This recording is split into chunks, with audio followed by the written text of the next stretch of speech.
My name is Rebecca. I'm 35 years old. And until 3 weeks ago, I genuinely believed that the way my boyfriend compared me to his ex-girlfriend was just an irritating habit I'd eventually learn to ignore. I thought it was one of those things you tolerate when you love someone long enough. Ethan and I had been together for 8 years. We'd lived together for 6. No wedding, no ring, just a shared house, shared bills, shared routines, and what I thought was shared commitment. We met through mutual friends. He was charming in that effortless way that made you feel seen without trying too hard. I fell fast, harder than I meant to. 2 years in, he asked me to move in with him, and I said yes without hesitation. At the time, I thought that meant something. The first comparison happened around year 3. It was small, almost harmless. My ex used to surprise me with coffee every morning, he said casually once, watching me rush out the door for work. I laughed it off. Everyone has a past. Then it became, my ex always remembered the little dates. First kiss, first trip, stuff like that. I took notes, literally. I started setting reminders on my phone, buying his favorite snacks, planning little surprises. I told myself he wasn't criticizing, he was communicating. That's what healthy couples do, right? By year 4, the tone changed. My ex never forgot to take the trash out. My ex was more ambitious than you. My ex always knew where she was going in life. That one lodged itself somewhere deep in my chest. I had a stable career. I paid my half of everything. I supported his goals even when they shifted every year. But somehow I was still falling short of a woman who wasn't even here. I finally asked, one night, as calmly as I could, if she was so perfect, why did you break up? He shrugged. It just didn't work out. Timing, distance, different priorities. Always vague, never a story, never a memory, just an idea. By year 5, the comparisons weren't occasional anymore. They were weapons. Every disagreement somehow circled back to her. If I forgot something, she wouldn't have. If I disagreed, she was more understanding. If I needed reassurance, she was easier. I tried telling him it hurt. Can you please stop bringing her up? I asked once, my voice shaking. I'm not bringing her up, he said. I'm just making a point. The point always involves me not measuring up. Well, he replied, maybe if you did, I wouldn't have to compare. That sentence stayed with me longer than it should have. I told myself if I just tried harder, he'd stop. If I became better, quieter, easier, I'd win. 3 weeks ago, it finally broke. It started over the kitchen. Something stupid, something small. I hadn't cleaned it the way he wanted. You never listen to me, Ethan snapped. I do listen, I said. I just don't always do things exactly your way. My ex listened, he shot back. She actually cared about what I wanted. I stopped mid-motion. Slowly put the plate down. Your ex? I asked. Yes, my ex. She appreciated me. She made me feel valued. And I don't? Not the way she did. Something in me hardened. I dried my hands, leaned against the counter. Then why isn't she the one standing here right now? He blinked. What? If she appreciated you so much, I continued, my voice steady, why isn't she the one living with you? Why isn't she the one sharing this kitchen? Silence. I should have stopped there. But 8 years of swallowing things rose up all at once. Or, I added quietly, did she already tell you why she didn't choose you? The air shifted. Ethan's face drained of color. Shock. Fear. And then, shame. He opened his mouth, closed it. I knew in that moment that I'd said something true. And whatever came next was going to change everything. He didn't yell, didn't deny it, didn't even look angry. Ethan just stood there, frozen, like I'd reached inside him and pressed on something he'd spent years pretending wasn't there. How did you know? He asked finally, his voice barely audible. My stomach dropped. Know what? I said, though my chest was already tight. That she said that. I stared at him. I hadn't known. I'd guessed. Thrown a sharp sentence out of pain and exhaustion. But the way his hands started shaking told me I'd hit bone. Said what? I asked slowly. He sank into one of the kitchen chairs like his legs had given out.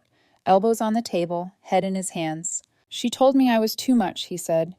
Too needy, too emotionally demanding. She said being with me felt like work, that choosing her career was easier than choosing me. The room felt smaller. When? I asked. When we broke up, 8 years ago, right before you and I met. I swallowed.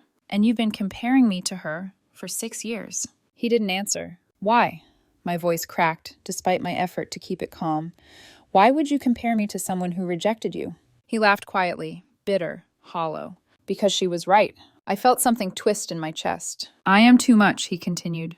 I need reassurance. I need consistency. I need to feel chosen. And she got tired of that. So I've been trying to prove her wrong ever since. By punishing me? I asked. He looked up then, eyes red. I've been waiting for you to realize it too. The words landed heavy. You think I'm going to leave, I said slowly. Aren't you? He whispered. Something clicked, painful, clear. Every comparison, every test, every cruel remark. It wasn't about her being better. It was about him bracing for abandonment. So every time you compared me to her, I said, you were trying to push me away, to prove that I'd leave just like she did. I don't know, he said. Maybe. I can't stop thinking that eventually you'll get tired of me, that you'll realize I'm not worth the effort. And telling me I'm not as good as her is your way of speeding that up. He didn't deny it. I've been waiting for you to leave since the day you moved in, he said quietly. Every day you stayed felt like borrowed time. I sat down across from him, stunned. For 6 years I thought I was failing, but the truth was darker. I'd been fighting a ghost and losing to it. Why did you stay with me? I asked. Because you chose me, he said. Because you wanted me. I thought maybe you'd be different. Different how? Different enough to stay, even after you figured out what I am. And what are you? I asked. Too much. I leaned forward. You're not too much, I said firmly. You're traumatized. There's a difference. He scoffed. Same outcome. No, I said. Too much means you're flawed. Traumatized means someone hurt you and you never healed. That matters. He looked away. I don't even know how to fix this. Have you ever tried therapy? No. Why? Because if I admit there's a problem, he said, then you might leave. I stared at him. So instead you spent years trying to make me leave on your terms. Silence. I stood up and walked to the sink, staring out at the backyard, the life we'd built, the house we shared, the version of us I thought was real. And suddenly I felt exhausted. Not angry. Not heartbroken. Just tired. I turned back to him. I need you to hear this, I said. I am not her. I never was. And I'm done being punished for what she did to you. I know. No, I cut in. You don't. Because if you did, you would have gotten help years ago. You would have talked to me instead of tearing me down. You would have done anything except this. I'm sorry, he whispered. I don't want an apology, I said. I want change. His head snapped up. Real change. Professional help, not promises, not trying harder for 2 weeks. I'll go, he said quickly. I'll go to therapy. Good, I replied. Because if you don't, I'm done. His eyes filled with panic. You'd leave? Yes, I said. Not because you're too much, but because I can't keep being your emotional punching bag while you figure this out. He broke then. Not angry tears, not defensive ones. The kind that come from realizing you might actually lose something. I didn't comfort him. I grabbed my keys. I'm staying with a friend for a few days, I said. When I come back, I want proof you've scheduled therapy. If not, I'm packing. His head snapped up. Packing? I'm not bluffing. And then I walked out. The first night away felt unreal. I lay awake on my friend's couch, staring at the ceiling, replaying the last 8 years like a highlight reel I hadn't realized was edited. Every moment I'd dismissed. Every comment I'd swallowed. Every time I'd convinced myself I was being too sensitive. By morning, my phone was already full. Missed calls, texts, voicemails. Please come home. I didn't mean it like that. I'll do better, I swear. I didn't respond. Day 2 was worse. Long messages explaining his childhood, his fears, his ex-girlfriend, Marissa, and how she'd slowly withdrawn before leaving. How he'd spent years trying to become someone she wouldn't abandon. Every message ended the same way. I need you, don't give up on me. I stayed silent. On day 3, he sent a screenshot. A therapy appointment confirmation. 2 sessions a week. First one scheduled for the following Monday. I stared at it longer than I should have. Booking an appointment was easy. Following through was the real test. On day 4, a long message came in. No excuses. No apologies layered with self-pity. I've been thinking about what you said, about being traumatized versus being too much. I've carried Marissa's words like they were truth, like I deserved to be left. And I treated you like you were going to do the same thing, because that's all I know. I'm going to therapy. I'm going to fix this. I don't want to lose you. I didn't reply. On day 5, I went back. Ethan was sitting on the couch when I walked in, like he hadn't moved since I left.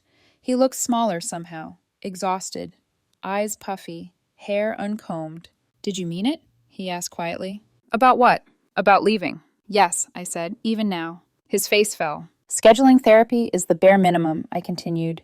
Showing up, doing the work, that's what matters. I will, he said. I swear. We'll see. The next few weeks were strange. He went to therapy twice a week. Read books about attachment and trauma.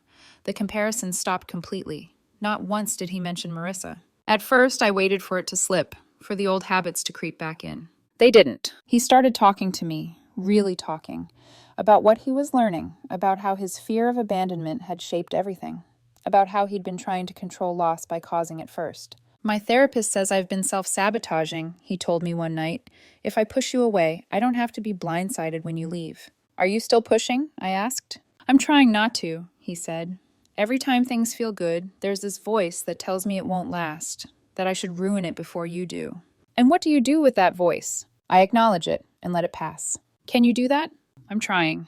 3 months in, something shifted. Not dramatically, quietly. He started reaching for my hand while we watched TV, kissing me goodbye in the morning without waiting for me to initiate, asking about my day and listening. One morning, I woke up to him already awake, just watching me. That's creepy, I said, half joking. He smiled softly. I know. I just realized I've spent years waiting for you to leave. I never actually appreciated having you here. I studied him. Do you think I'll ever trust you fully again? He asked. I thought about it. I trust that you're trying, I said. That's enough for now. What if I fall back into old patterns? Then I'll tell you, I said, and you'll have to decide if you want to listen. I will. 5 months in, we had our first real test. I forgot an anniversary. Not the big one, just the date of our first trip together, something he used to fixate on, something he once compared me to Marissa over. I realized 2 days late and braced myself. I forgot, I admitted that night. I know, he said calmly. You're not upset? I am a little, he said, but I'm not going to turn it into something it's not. I blinked. My therapist calls it proportional responses, he added. Not everything has to be a crisis. What do you need from me? Just acknowledge it matters. It matters, I said. I'm sorry. That's enough. No fight, no comparison, no spiral. That's when I knew this wasn't an act. He was actually changing. Around the 4-month mark, the truth finally came out. Not during an argument, not in a fight. We were sitting on the couch, late evening, the TV on, but neither of us watching it. Ethan kept rubbing his hands together, a nervous habit he'd picked up since starting therapy. I need to tell you something about Marissa, he said. My shoulders tensed automatically. Okay, I replied. He took a breath. She didn't just tell me I was too much. She told me she'd met someone else. The room went still. She'd been seeing him for 3 months before she broke up with me, he continued. She said he was easier, less emotional, less demanding. I felt something cold settle in my chest. So she cheated on you, I said. Yes, and then blamed you for it. He nodded. That's not you being too much, I said firmly. That's her being a coward. His eyes filled. My therapist says the same thing, he whispered, but I believed her version for so long that it feels wrong to let it go. Do you still believe it? I'm trying not to. That was his new phrase. I'm trying.